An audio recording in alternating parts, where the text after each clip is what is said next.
Құрметті кішкентай оқырмандар, бүгін біз сіздерді қазақ мақал-мәтелдерінің әлеміне сапарға шақырамыз. Алдарыңыздағы кітап қазақ мақал-мәтелдер жинағы құрастырған Жамалхан Асықова. Бұл кітапта халқымыздың даналығы мен ұрпақтан ұрпаққа жеткен асыл мұралары жинақталған. Қазақ мақал-мәтелдері ауыз әдебиетіміздің ең көне түрі.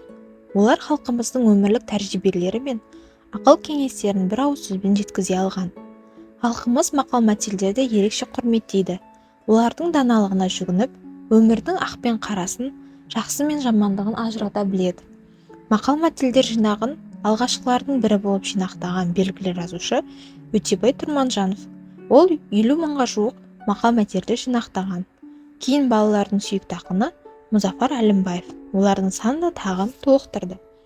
Бұл кітапта түрлі тақырыптарды қамтыған қазақ мақал-мәтелдері бар.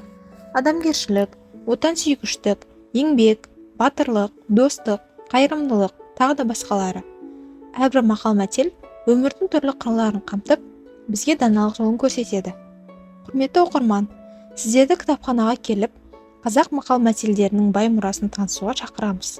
Бұл кітап сіздерге дана бабаларымыздың өмірлік тәжірибелерін, олардың ақыл-кеңестерін, өмірлік сабақтарын ұсынады. Сіздерді Иван Шухов атындағы кітапханада күтеміз.